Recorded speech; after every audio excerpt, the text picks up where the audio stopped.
Falar do GGS11 agora. O fundo patinho feio que de repente está chamando a atenção de analistas, de influenciadores mais conhecidos aqui no YouTube. Fundo que era até então bem ignorado por muita gente.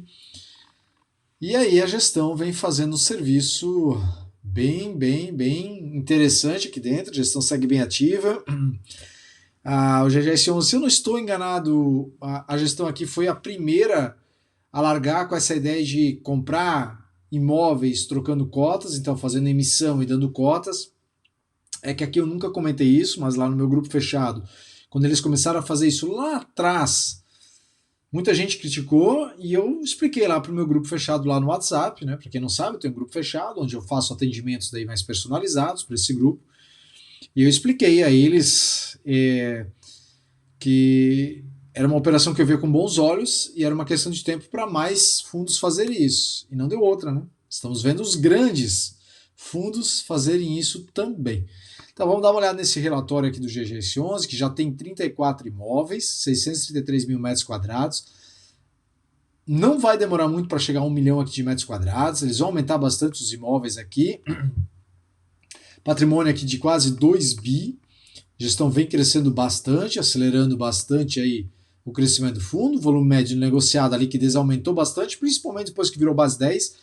Na época que eles anunciaram, botaram em votação para virar a base 10, eu meio que torci o nariz, eu sei, tá, é a tendência do mercado, né? E não adianta, né? De fato, base 10 chama cotistas, né? São 195 mil, 196, quase 197 mil cotistas, sendo que em um aninho atrás, acho que não tinha 70, 60, 80 mil cotistas, um salto muito significativo aqui dentro, né, do fundo. Aqui também a compra, o fundo anunciou um fato relevante, eu acho que eu até já falei disso aqui, deixa eu abrir esse arquivo aqui, que é isso aqui, né, essa compra aqui que o fundo vai fazer. Então esse imóvel aqui, localizado lá em São Paulo também, então 34 milhões pagos mediante compensação de cotas e 8 milhões e meio em duas parcelas, uma agora em novembro e a outra em dezembro esse ano. É um imóvel aqui que já tem, se eu não estou enganado, locatários aqui dentro, né? Alguns, né? É composto por galpões logísticos denominados por blocos aqui, 35 mil metros quadrados, sendo 20 mil de ABL, 30 de terreno, 35. Enfim, né? O valor do aluguel aqui, 406 mil reais. Então, essa é a aquisição que o GGS11 está fazendo também agora com a 10ª emissão. Aqui é a conclusão dos ativos, das cotas, do AAA, já falei isso no outro vídeo, no mês passado, não tem porque te falar de novo, assim como o terreno, que veio junto aqui, podendo ser desenvolvido aqui um imóvel, totalidade das cotas do BLMG, do AAA, e resultado de alocação do primeiro período de subscrição, 19 de setembro, o fundo divulgou a conclusão do primeiro período, totalizando aqui 213 milhões, incluindo os valores referentes ao custo unitário da distribuição. E o segundo período aqui termina em 20 de outubro. Já terminar para daí a gente ver como é que fica a situação aí no fundo, a captação total, né, que o fundo vai conseguir.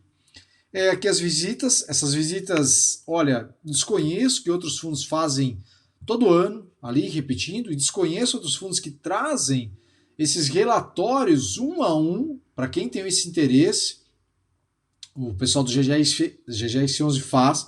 Se vocês acessarem o site do GGS11, vocês vão ver lá dentro.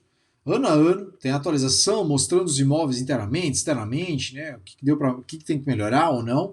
É bem legal. Aqui é a obra do desenvolvimento, Santa Cruz. Esse imóvel vai ter um valor assim, significativo para o fundo, já que o que era já fazia parte do Santa Cruz, né? Essa parte aqui, e o imóvel, o GGS11 terraplanou isso tudo aqui, porque foi um pedido aqui da Santa Cruz, então fizeram tudo isso aqui, elevação, cara, isso aqui, eu fico imaginando a quantidade de terra aqui dentro, né? Meu Deus do céu. E a hora que terminar, o imóvel é para vir até aqui, né? A gente vê pelo desenho que ele deve vir até aqui, quase até o fim do talude aqui, né? Então, um baita imóvel aqui que vai gerar muito valor aqui para dentro do fundo, tá? Já que ele está desenvolvendo. E aqui foi perguntado na caixinha de pergunta deles aqui, né? Se há ideias de novos desenvolvimentos. E a gestão diz que sim. que em momentos oportunos eles pretendem fazer. Nesse momento a gestão entende que o ideal é sair comprando imóveis que estão pressionados ali com o Selic mais alto e tudo mais, então favorece a questão de ativos prontos, mas no futuro sim, né? E um fundo imobiliário que faz o desenvolvimento do imóvel, a hora que ele coloca para vender, obviamente o cap é bem melhor, né? Receita de locação aqui de 15 milhões. Deixa eu ver o que mais tinha aqui que eu queria falar do GGS11. Aqui, né?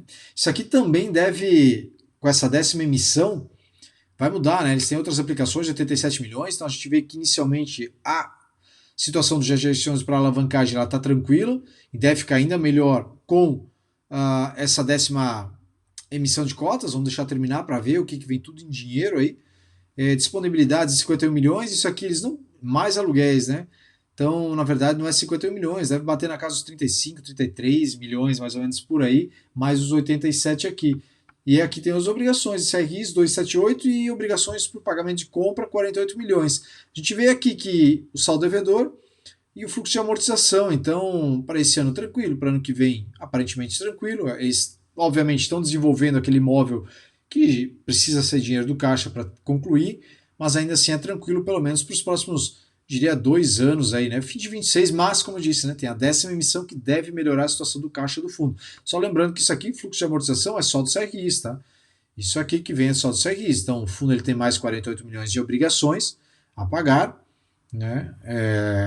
Obrigações por aquisição de ativos. Opa! E aí tá aqui as obrigações, certo? Que o fundo tem para pagar. Então, esse fluxo de amortização refere-se apenas aos CRIs. E a distribuição da receita, né? Americanas, hoje eu diria que é a maior concentrada aqui. Mas a Ambev tem mais. Não. A Ambev eles têm 4 contratos, vencimentos diferentes. Então, isso aqui, apesar de sim, a Ambev representar 14% de receita, tem que sempre considerar os contratos, os vencimentos diferentes. Já Americanas não, aqui é o único contrato, não existe outros imóveis locados para Americanas.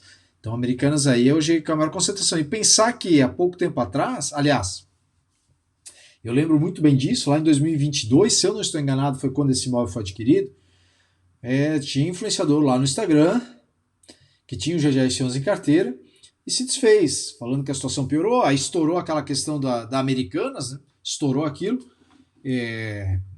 entrou em recuperação judicial, e aí ficou com toda aquela situação. O LVBI, se eu não estou enganado, está até hoje lá cobrando os atrasos, né? Quer dizer, está em recuperação judicial, então acaba que não dá para cobrar nesse momento. E o GGS11 acabou passando ileso justamente pela localização, eu acredito, do imóvel. Era algo estratégico para Americanas que não dava para pensar, de repente, em atrasar o pagamento ou não pagar, enfim. Mas muita gente vendeu, seguiu o rapaz lá que fez o anúncio de que ele retirou da carteira porque o fundo estava perdendo os fundamentos. Na verdade, pelo contrário, né? O fundo com essa compra, era um outro gestor ainda na época, ele demonstrou buscar ativos de mais qualidade. A única coisa que concentrou receita com Americanas. Só que tem que lembrar que você tem um galpão logístico gigante que você pode, se a Americana sair, dividir aquele imóvel lá dentro. Tem que analisar esses pontos também. E assim, né? Teve gente que muita gente vendeu, tomou provavelmente prejuízo, e olha só como é que ficou o fundo, né? Peguem um relatório do GGS11, vá lá, abra no site, pegue e compare a receita de hoje com a receita de lá, tá? Por isso eu digo, né? Tem que analisar casos e casos. O Vino 11, por exemplo, também buscou diversificar o seu portfólio, né? Comprou, só que fizeram besteira.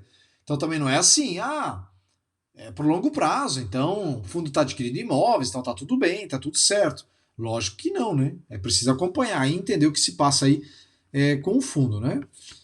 Aqui a gente vê a vacância, 4,92 daquele imóvel em São Paulo, se eu não estou enganado, que devolveram lá antecipadamente. Vamos ver a gestão se vão conseguir locar isso aqui. Ainda está recebeu multa aqui e tudo mais. Então não afeta as receitas do fundo, né? Até porque o fundo ele vem crescendo com essas emissões e adquisição de novos imóveis, e essa vacância ela vai ficando cada vez mais irrisória ali dentro, mas esperar que eles loquem logo, né? Modalidade dos contratos, isso aqui deve aumentar, os contratos típicos eu acredito muito que vai aumentar, os atípicos aí, conforme forem vencendo, vão ser renovados para típicos, apesar de que um deles ou dois foram renovados para típicos, um deles é esse da Santa Cruz, se eu não estou enganado, renovaram para mais 10 anos, né? Afinal, estão fazendo a expansão lá do imóvel. Obviamente, então um contrato assim tem que ser atípico, né? Período médio, preço médio de locação, a gente vê que tem espaço para crescimento aqui também, do GGS11. E aqui estão os imóveis, né? Deixa eu só ver um negocinho aqui. Esse aqui, né? CD Campinas. É um imóvel que está vago. E vamos ver se a gestão consegue locar o imóvel lá ou de repente até vender esse imóvel, né? No mais era isso que a gente tem, aliás, aqui, né? Esses são 2 imóveis aqui, híbridos, que assim, atende ali o segmento do agro, mas são imóveis que eu espero, quer dizer, traz diversificação para o fundo. Vamos ver aqui, ó, o vencimento vem para 27, mas vamos ver o que a gestão pretende fazer, né? Não sei até onde isso aqui vai gerar tanto valor assim para o fundo, né? Porque em questão de ABL aqui nós temos 6 mil metros quadrados, 8 mil metros quadrados, então não são imóveis tão grandes. Então vamos ver o que a gestão faz aqui, se vai renovar isso aqui, os contratos, traz mais diversificação em questão de perfil de locatário, sim, mas também se concentra muito aqui no tipo de locatário que pode entrar aqui e fazer um trabalho aqui dentro se esses locatários saíssem, né? Então é isso que a gente tem aqui do GGS11, sempre lembrando, curte o vídeo, ajuda o canal a crescer, e vamos seguir acompanhando o GGS11 e tantos outros fundos aí que nós temos no mercado.